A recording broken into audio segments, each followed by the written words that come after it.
Hello, everybody. Welcome to Junk Drawer Podcast. Today, I'm here with my special guest, Saji Sharma. Hello, Saji. That's me. Hey, how's it going? Doing good. How are you? I am great. Thank you so much for having me on again. I was gonna say, are we gonna talk about what happened last time? I mean, we don't have to if we don't want anybody to know. Yeah. Well, basically, I started threatening Saji's life. It got really crazy. It got really violent. And so we decided to just scrap that one. Yeah, I don't like thinking about it too much, honestly. But basically, well, the reality of it is that I had my volume turned all the way down. So how's your week been, Saji? What's going on with you? Actually, a lot this week. I don't know when this podcast is going to come out, but I'm going to assume it's going to come out before my next video. But if you come from my channel, you might be like, Saji, where are you? Why is there a Yoshi behind you? That is a great question, which I will answer right now. I'm changing rooms with one of my housemates, which I kind of forgot is a long process. I was kind of just like, oh yeah, we're going to change rooms and I'll be done in like one day. And we changed rooms and now I'm staring at a giant mess of stuff in a pile that I have to organize and put away, which I don't want to do. You never have any idea how much shit you have until it's crazy. You move. I'm like, why do I own all of these things? I don't even read half these books. I'm just kidding. I do. I'm not that fake. But I actually do read a little. Yeah, I read just a little bit, okay? Maybe not all the books I buy. Some of them might be just to show that I'm smart. But I do read at least half of them. It is a long process, so I'm trying to like get that done as fast as possible so I can film my next video. But the whole like I'm sorry, I wasn't gonna say anything, but this isn't like filmed in like a podcast studio. This is like filmed in my bedroom, like right next to like my bed and like the dresser and everything. So I just like saw my boyfriend like run in here like naked really quick to get underwear and like I just like saw my boyfriend's nuts and like I could have ignored it, but he made like this face at me. He was like he was like oh, I'm man. so sorry. I'm so sorry. No, it's okay. I got distracted from what you were saying. It's fine. I'm now picturing what his nuts look like, but that's fine. But I'm so sorry to do that to you. It's fine. It's fine, I guess. But yeah, I mean, I got a real problem with book buying. Like, I love the atmosphere of Barnes and Nobles, or like, is it Barnes and Noble or Barnes and Nobles? By the way, I'm pretty sure I've had this conversation with someone before. I'm pretty sure it's Barnes and Noble, but saying it fast, it sounds better saying Barnes and Nobles because the first word ends with S. So I think it rolls off the tongue better. But also when you think about it, about the name, well, I guess it doesn't make sense in the first place. What does that even mean? Yeah, what is that? Barnes and Nobles. There should be multiple Nobles. Who are they? And where are they now? But those are the people I want to know. Those are like are the guys, the only business owners that I really want to know, like big business owners, because I fuck with them so hard. Like the atmosphere in there, like is so ridiculously delightful. It shouldn't even be allowed. And also, really nice. Literally everybody there is beautiful. I don't know if you've ever noticed this, but everybody at Barnes and Noble is always very beautiful. Yeah, I definitely have to agree. Every time I walk in there, I think it's to look for books, but it's to look at people. So I think that atmosphere attracts like interesting people. So maybe that's why. Definitely. No, for sure. I would definitely have to agree. I went to Barnes and Nobles pretty recently, and I bought 2 books, which I still need to read. I need to stop doing that. I need to actually open the books that I buy and read them. But yeah, I have a feel real like problem, like with getting like super excited about a book I just bought and like zooming through like 40% of it and then never touching it ever again. Yeah, I don't know why. Yeah. Yeah, Does that happen I feel to like you? it happens to me. It's definitely just like it definitely has to do with like my ADHD, but I get so like into a book that I'm reading because it looks cool and I buy it, and then I become uninterested and want to start a different book, which isn't good. I need to like sit down and read the rest of them. I've also been reading a lot of like political theory recently, and that sucks. That's the worst. Because as much as it is like That's as much as it is like informative. yeah, like good information to know, the authors are just terrible at their job. They're so bad at writing. It's like the words are so big and hard to understand. And it takes me so long to read a tiny book. I felt the exact same way when I tried reading some philosophy. Like I tried reading his name is like Jean-Paul Sartre. Okay. Anyways, not the point. Literally I felt so stupid. Like I read one page and I was like, there was so many like words that I didn't know, like where it's like, I really don't even know what's going on. Like this isn't even Yeah. enjoyable. Like you couldn't have written this in a little bit more of an accessible way. I Yeah. don't know. I also feel like really smart people want other people to know they're smart, so they write their books in a very smart way that makes it so that they can only understand it. And it feels very pretentious. It like comes off as just like because there are a lot of like political people on like Twitter and shit that'll just like it's very hard to get into the political atmosphere, especially on like the left because there are a lot of hard concepts to understand, and there are a lot of leftists on the internet that don't make it any easier. They just kind of like are proud that they understand these hard concepts, and they don't explain them in a way that others can understand. And I feel like sometimes authors can do that too. I I feel don't like know. it's like a reoccurring cycle. Like somebody is mad that somebody else made it very complicated to understand something. Then Yeah. they go through the effort and they finally understand it, but they're pissed off that they had to do all that. So they're like, I'm not gonna make it easier for anyone else. Like fuck Yeah, no, them. They're exactly. gonna have to do exactly what I just did. Exactly. Exactly. Yeah. But that's why I stopped reading political theory and I'm now rereading Percy Jackson because that's easy to understand Hell and it's fun. yeah! Yes! I love Percy Jackson. Oh my god. Honestly, I was too old to be like doing this, but after I read Percy Jackson, all the way up until like probably like freshman year of high school, I used to like always fantasize about like getting my calling to go like to go to Dude. like Camp Half Oh, Blood. don't even Like get me started. I thought I was the chosen one, man. me too. Holy shit. I was like, when is this going to happen to me? Where is my, like Where's where are the my powers? sign? Who's my father? Is it Zeus? Exactly. Please. Because I know it's not this guy. Yeah. This dude sucks. I want Zeus, man. Yeah. No, yeah, exactly. That also happened to me with like have you heard of the show? It was on like I think it was on Cartoon Network, but it was a Ninjago. Lego Ninjago. I still love that show. Apparently, the last season is like airing this year, but it's been Really? airing since It's still on? Yes, it's been airing since I was in third grade, which is Holy insane. shit. It's insane.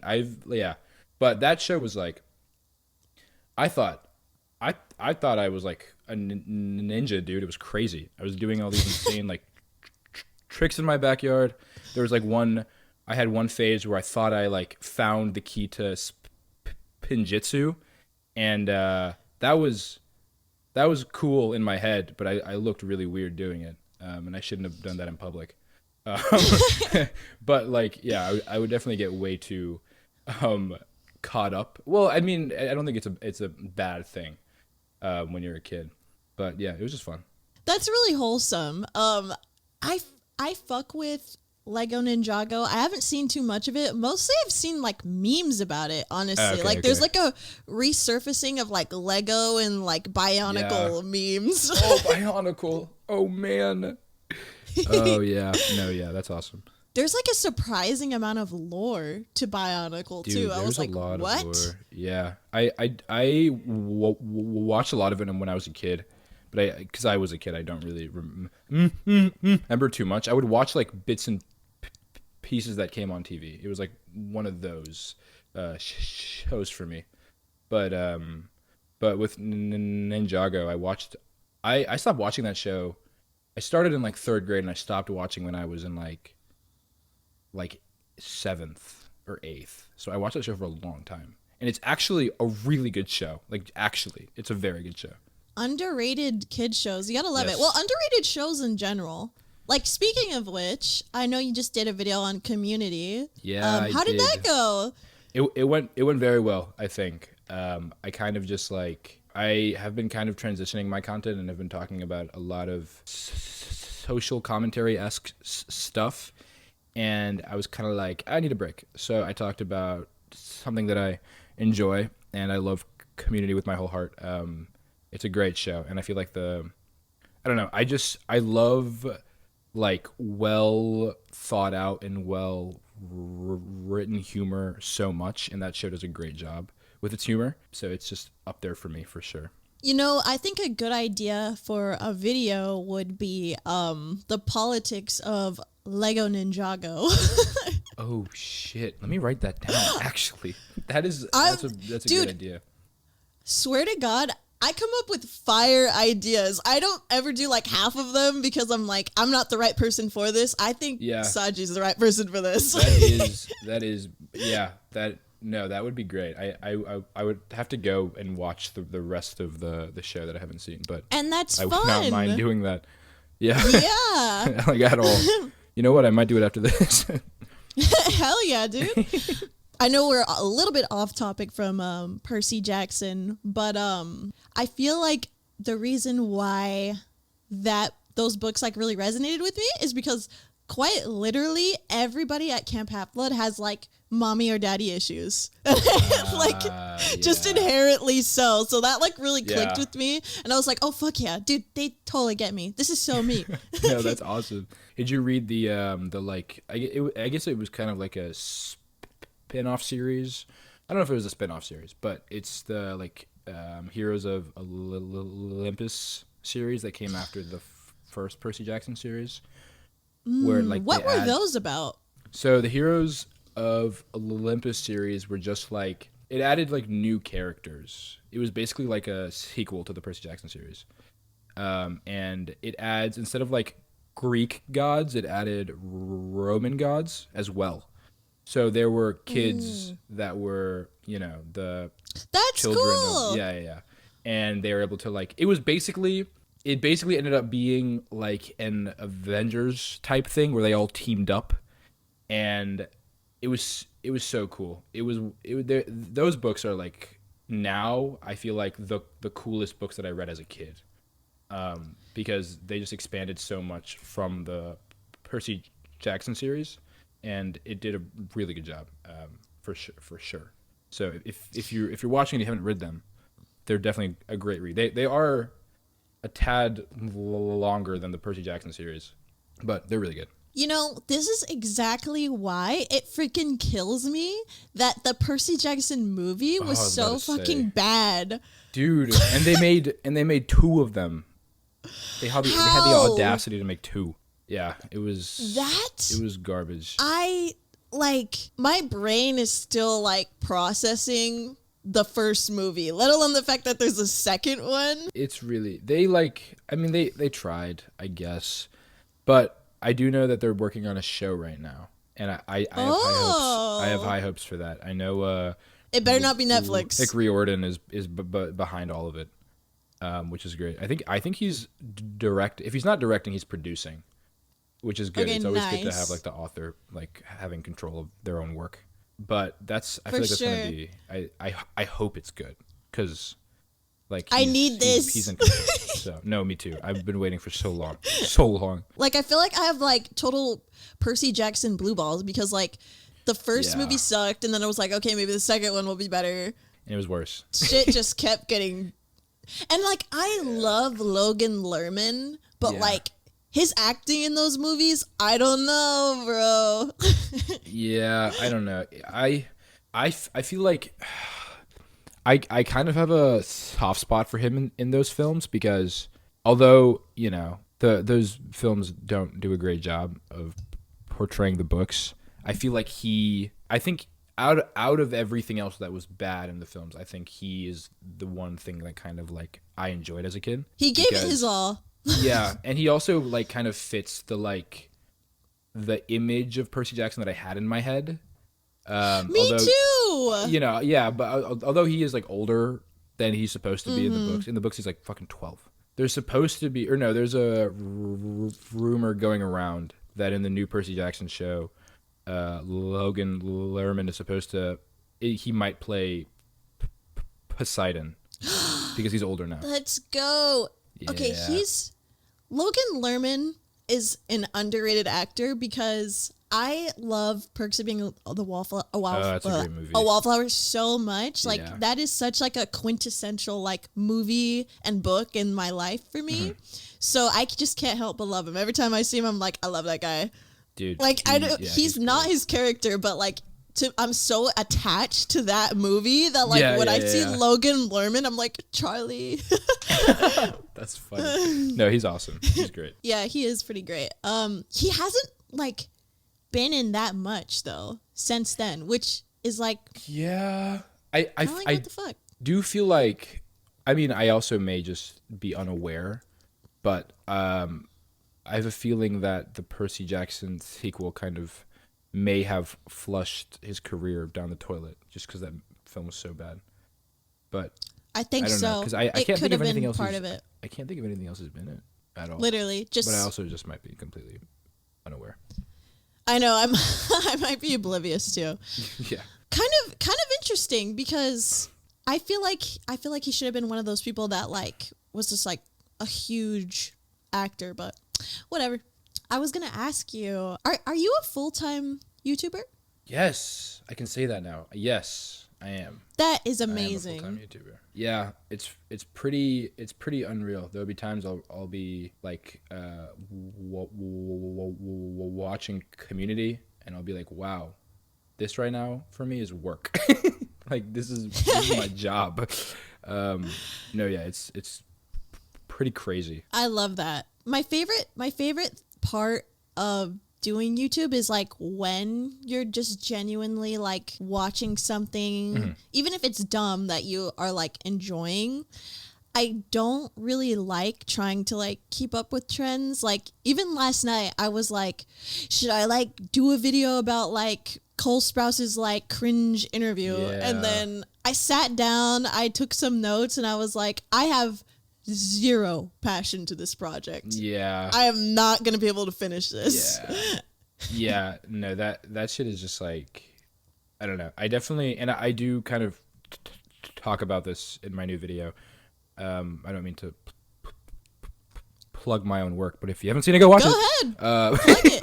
But I do talk a lot about like trying to follow, you know, what it is that you want to create or what you desire to create, instead of like chasing an algorithm or like a trend. And it is a very easy thing to say because there's a lot of people that are in positions where they have to financially support themselves, so they don't really have a choice. You know, that I completely understand. But I like when I first started out with my channel, I was like creating content that I wanted to make because I didn't understand the algorithm. I didn't know what the algorithm was. I didn't know that I had to follow trends to get views, or like, you know, that's what everyone says. And so I would make whatever I wanted to, and then it wasn't doing well. So I was like, fuck, what do I do? And I would look at other people and other advice and be like, okay, you got to like, you know, do trends and like use trendy hashtags and tags and shit. And then I fell into like a cycle of just doing trends and things that were trendy, and like, and I'm not saying there's anything wrong with that. It just took me out of, definitely not. I get it. Yeah, it just took me out of like my creative mindset, I guess. And I kind of like forgot the reason I started making content in the first place, which was like that I had these cool creative ideas and I wanted to express them in my own way. So that's like the change that I've been trying to make recently with my content. And I kind of go more into it with this most recent video. So yeah. By the way, I did watch it. It was really good. I do recommend everybody who's seeing this watch that right after this. Not right now. Don't hurt the watch time. Yeah, not yet. Not yet. Please, wait a minute.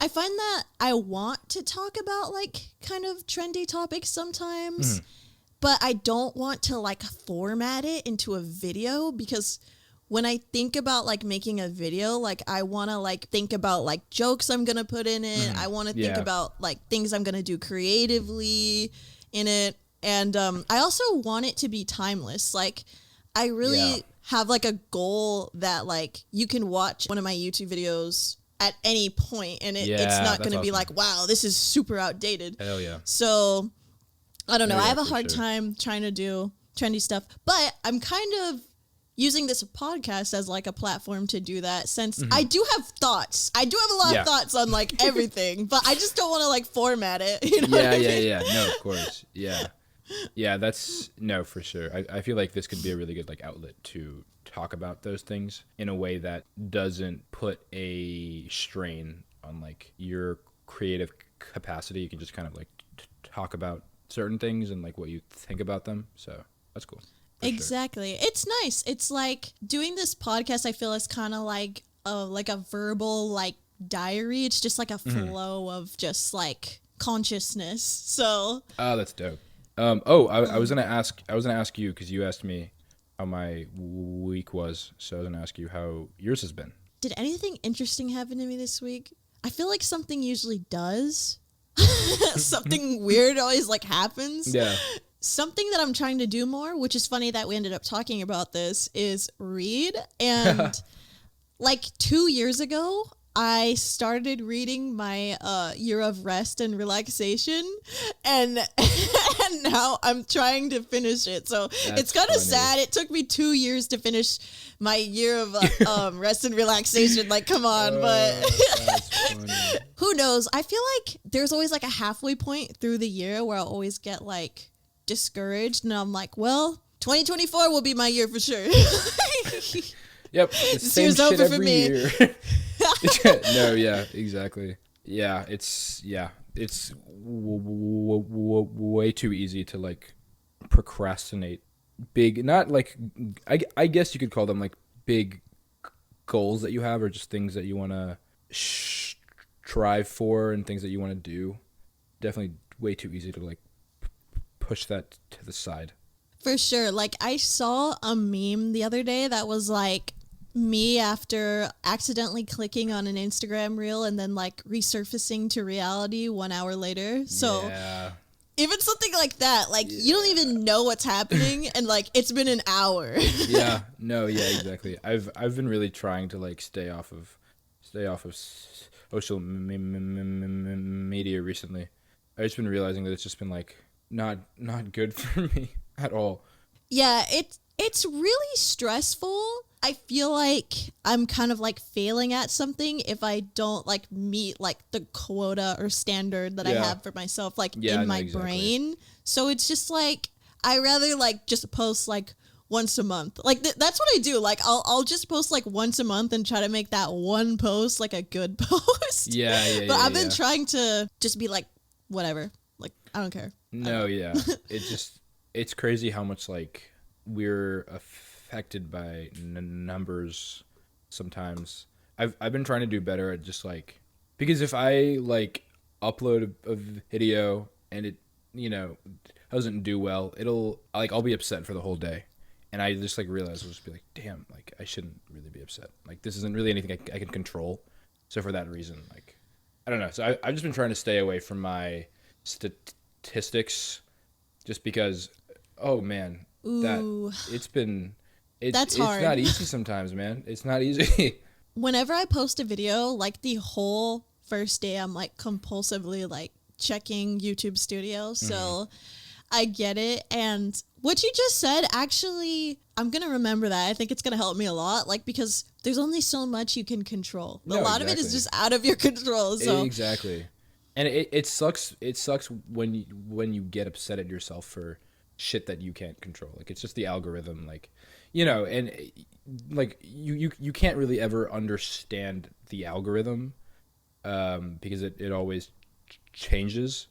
But it's also just like I don't know. It shouldn't, like, what content you make shouldn't depend on how well your past video does.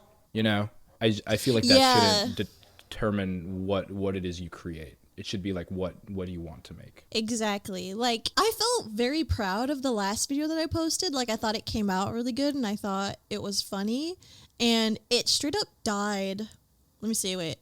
It died at 15,000 views because, like, originally my the channel that I post commentary on, originally that was for true crime, but I like phased out of that, and I was like, okay, so I'm just gonna post commentary on here from now on because I don't want to do this anymore, because there's a number of reasons why I quit true crime, but like just like two, for example, is like, firstly, you have to put in like so many hours of research, and if you don't, you're literally a piece of shit.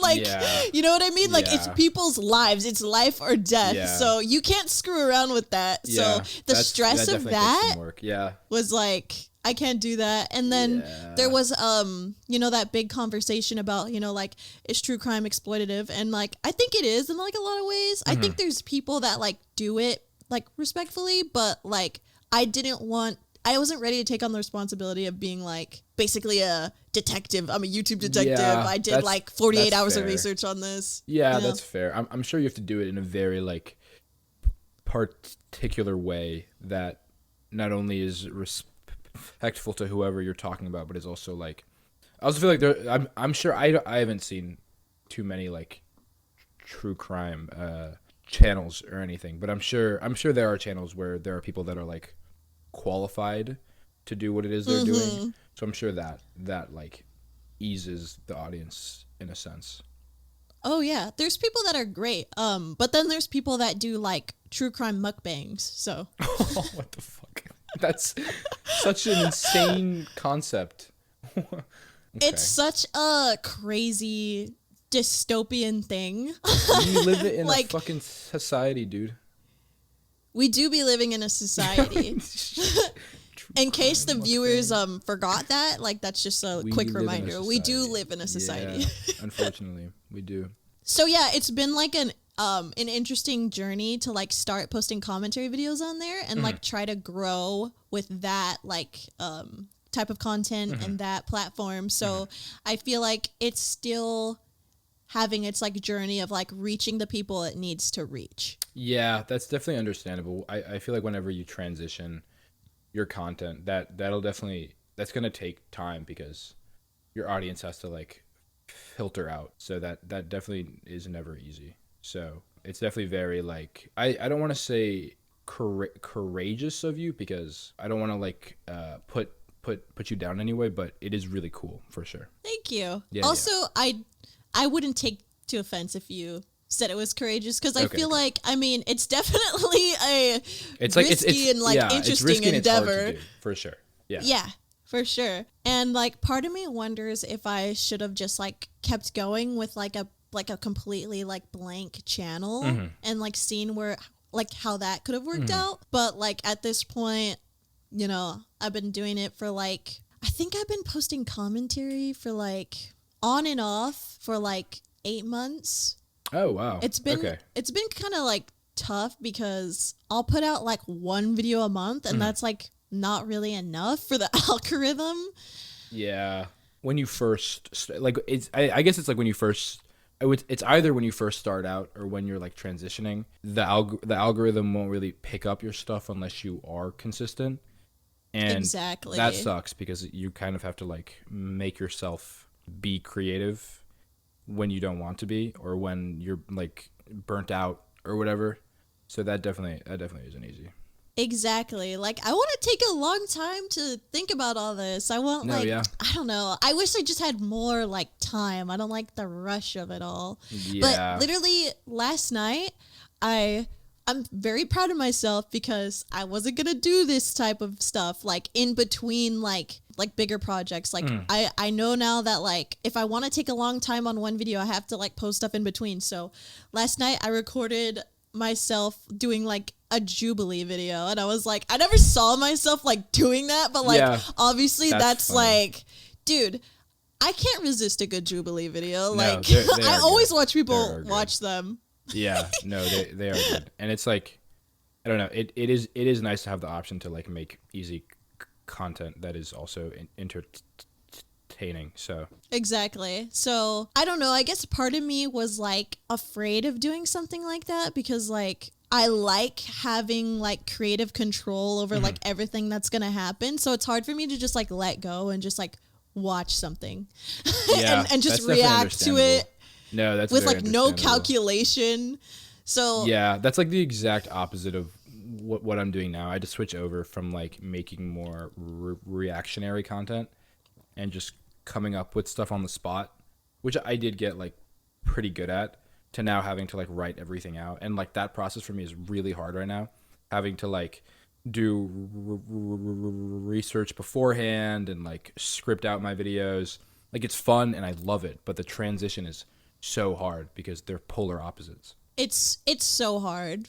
And I think something that's kind of like helped me like let go of like my control issues with like all of this is like live streaming. Like I've been streaming on Twitch like almost every night, not to plug myself Awesome. really quick, but I feel like that has helped me just be there, just like be present, Yeah. and just enjoy something, you know. No, yeah. That's awesome. That is awesome. And that also like, I don't know, when you it is really, it's really important to like become close with the part of your audience that sticks around for like everything that you do, like whether you like stream or make reactionary videos or like post on Instagram, like the part of your audience or the part of like the your viewers that like care so much to watch everything that you do, to like build that bond to become tighter. I've realized is like super important because they care so much about you, and that to me is like is crazy to think about. But it's just so cool. It's so fucking cool. That's the beautiful part about it, and those are the people that I appreciate the most, is Yeah. just like people that have like stood by me and are just like, yeah, I'm gonna support whatever you do. Like, dude, you guys Yeah. are, words can't express it, For dude. real. It's For real. amazing. Okay, so my last question for you before we get into like our songs and movies of the week is, did you grow up wanting to be a YouTuber, or like who were like the people who inspired you to like make your channel? That's a really good question. I did grow up wanting to be a YouTuber, actually, which is crazy. Every time I think about that, it blows my mind because now I'm doing it. But I started watching YouTube at a super young age, but also the content that came out when I was a kid isn't as, or it wasn't as like explicit as it is now in terms of like the things that you can find online, or just like the things that like everyone can watch. But I grew up watching YouTubers like Ryan Higa. He was like my big inspiration to kind of like start my own channel, and he inspired me to like make videos when I was 12 with one of my best friends. That those videos are still online if you can find them. Congratulations, but I'm not going to tell you the name of the channel. If you find them, put them in the comments down below. Yeah. That's cheating. You can't do that. No. No, but that, and I would basically just make skits with my friend, and my friend wasn't as big onto Ryan Higa as I was, so I knew like all of his like skits and stuff that he did. So I would so when we would like make videos, I would kind of like copy his concepts without telling anyone, and like I would be like, okay, I have this cool idea where, you know, like we do this, and he would be like, oh yeah, that's an awesome idea. I'd be like, yeah, that was my idea, and and then we would film it and edit it on our iPad. My dad had like it was the iPad Air, like the first one that ever came out, and I would edit on the iPad Air and then export it. And then I think one of our videos got like 72 views, and we were over the moon. We were like, dude, we're going to be famous. We will be the next Smosh. Well, that's pretty amazing considering like what it was. Like that 72 other people found it and were like, whoa, look at this. Yeah. But then we found out that our parents had been spreading our videos to our family. Oh. So, and I'll be honest with you, I think they were probably laughing at us, not with us. Oh my God. So that's we finding out Santa's not real. Like, that's so sad. Right? Yeah, it was pretty sad actually. But that was kind of just like my start with like creating videos, and I definitely don't steal any ideas when I make videos now. That would be insane. I don't know why you would assume that.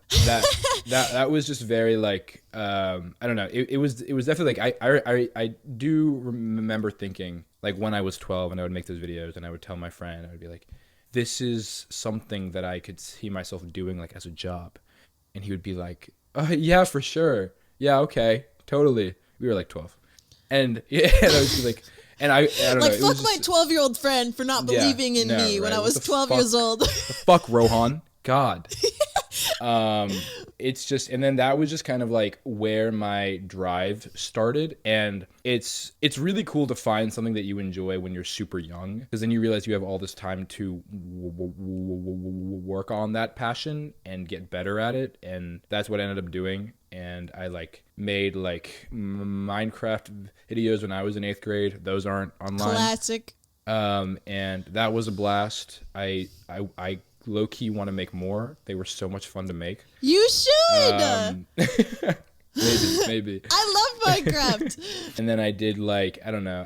In high school I did like vlogs and stuff, and that was cool. And then over quarantine, that's when I finally like started doing commentary consistently. And then now I'm here.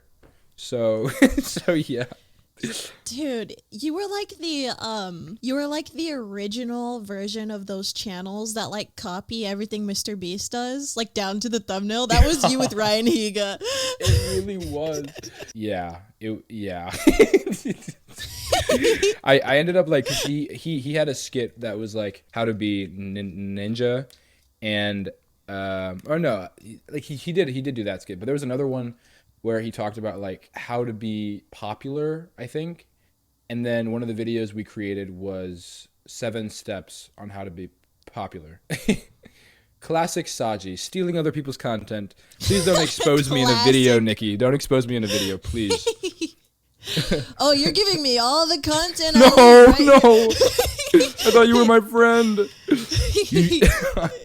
That's crazy. I don't even have to do it. You just did it to yourself. I really just told you everything. Yeah, you didn't even have to ask. Do you have any song recommendations this week, or movie, or both? So I haven't been watching a lot of movies recently. I guess I haven't had the time.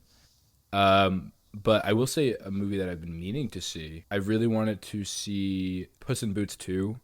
That movie was supposed to be incredible, and I need to see it. Yes! That's a really good one. Okay. Yeah, I definitely need to watch it. I love animation, especially when they make them really good.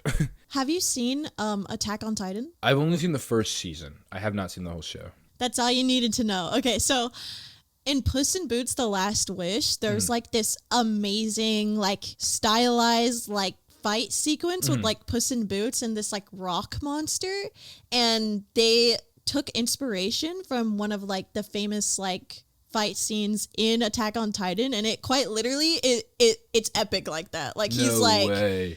That's so exciting. It's almost like an anime. That's so it's cool. really good. That's very cool. Yeah, I love when films take inspiration from anime. It's so cool because I feel like there are still a lot of people, especially on the western side of the globe, that look down on anime because it's like, you know, like it isn't, I don't know, they just have their explanations. But because like there was also I think Michael B. Jordan took inspiration in his new film Creed 3 with some of the fight scenes. He took inspiration from I forget the name of the anime, but he was talking about, I heard that movie was good. I heard so too. It's another one that I need to watch. Me too. Yeah, but yeah, it's just dope. It's very cool. Super sick. Yeah, I mean, I don't know what's wrong with like a lot of like Western animation studios, like not recently, because I feel like recently it's like kind of starting to change, especially with like the popularity of Puss in Boots. But we have been glued to some boring ass shit for a while. And I'm looking at you, Illumination, bitch. Fuck Illumination, man. Fuck Illumination. So most fucking easy, like, oh, let's just play it safe movies I've ever seen. There's nothing I hate more than that, than the let's just play it safe movie. Like, I know. Shut the fuck up. They just make shit because they know it'll make a profit, and it's really sad, honestly. It's sad. It's so creatively devoid. Like, the children don't deserve this. I know. It's not good. I don't know if you saw the new or the most recent Minions movie, but it was so bad. And it sucked because it sucks because it got so much hype because of the whole from the memes. From the memes. I was like, that film does not deserve the hype. It really doesn't. It was not good at all. I hate that. You know, I think that the first Despicable Me was like okay. It was pretty good. Yeah. But after that, no. No.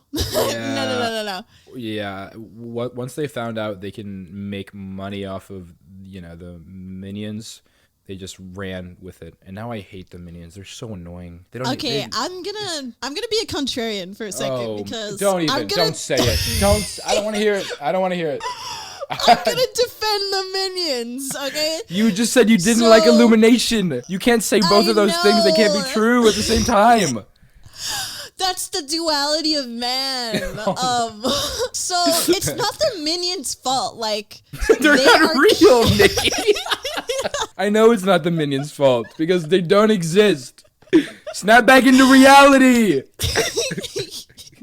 Well, they're real to me. So they're cute. They are. I mean, true. I guess they also speak Spanish, Italian, and Portuguese at the same time. That's pretty cool.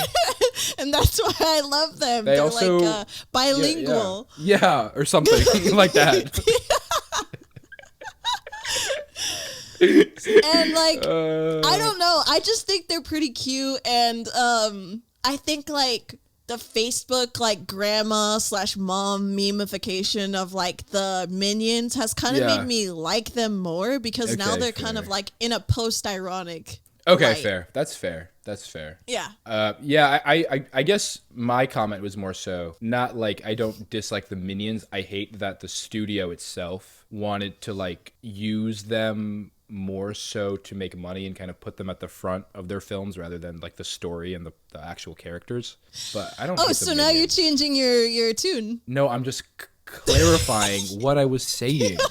Okay, I don't think it's not that I think the Minions aren't cute and adorable. It's just that, they were being played with and I didn't like it. Okay, and I can't stand for it. I have to sit, actually. That's what I'm doing right now. I'm sitting. The Minions were completely violated by Illumination. Yes, and it's not cool. Fuck you, Illumination. That's like my main ops for sure is Illumination. For real, yeah. That's so funny. Do I have a movie recommendation for the week?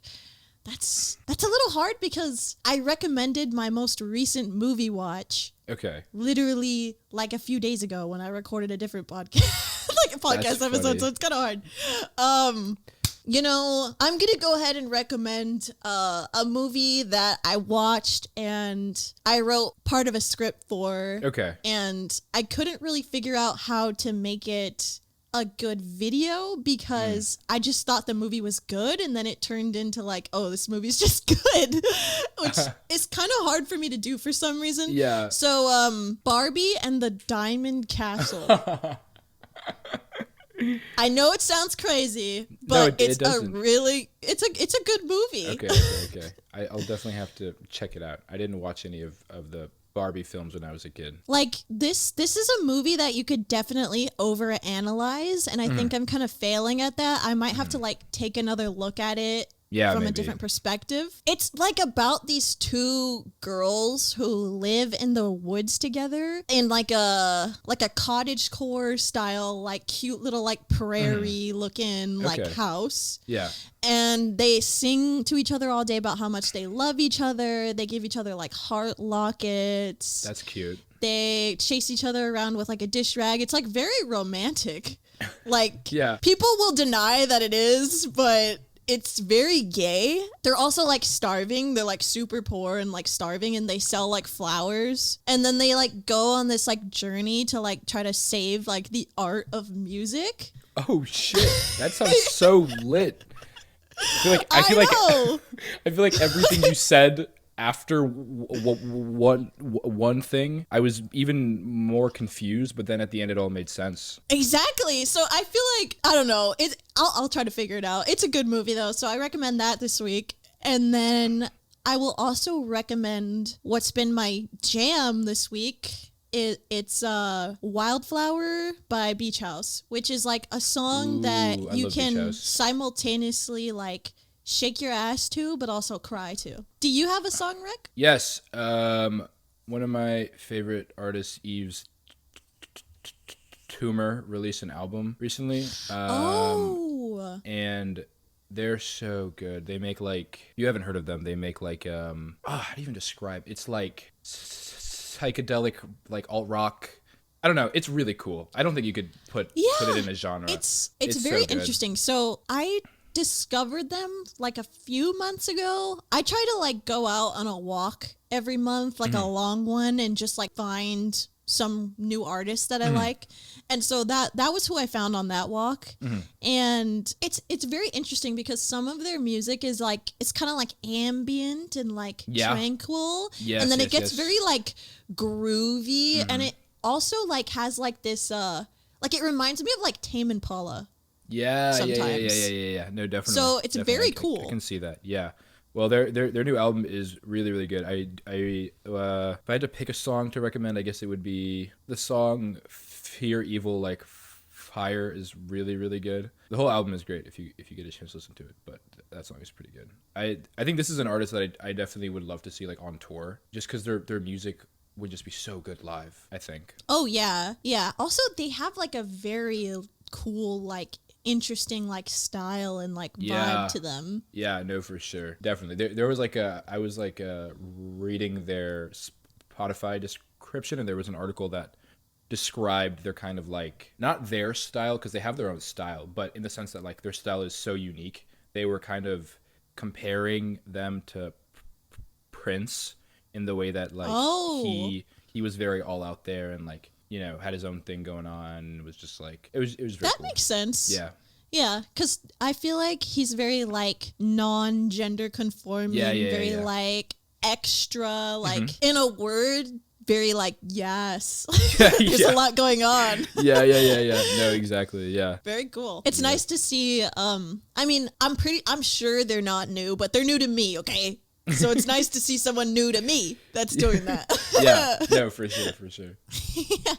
Well, Saji, is there anything else that you would like to plug before the episode ends? No, I'm a very humble person, you know, so I wouldn't necessarily. You should go watch my last video if you haven't seen it yet. It's a really good video. I put a lot of effort into it, so if you haven't seen it, you should go watch it. But other than that, I'm a really humble person, so I don't like to plug any of my stuff. But yeah, that's about it. I'm just like so humble. I'm like so much more humble than most people. Yeah, exactly. I am probably the humblest person you'll ever meet, actually. Yeah. Like, it's kind of actually annoying that they don't give awards out for being humble. No, because exactly. I think I would get one. Exactly. But even if they did give out awards, I probably wouldn't accept it because I'm because I'm so humble. I wouldn't let that happen because that in itself is just like incorrect, you know? Yeah. Just so not humble. Yeah. Which is not me. Exactly. All right, you guys. Thank you so much for watching. I hope to see you next week on Junk Drawer. And thank you so much for coming on and chatting with me, Saji. Of course. Thank you for having me. It was a blast. And they're totally not lying either. It definitely is fun. He's definitely not holding a gun to my head right now as we speak. I'm really humble. So that's what I would say, you know? Anyways, see you guys next week. Love you so much. Bye. Bye.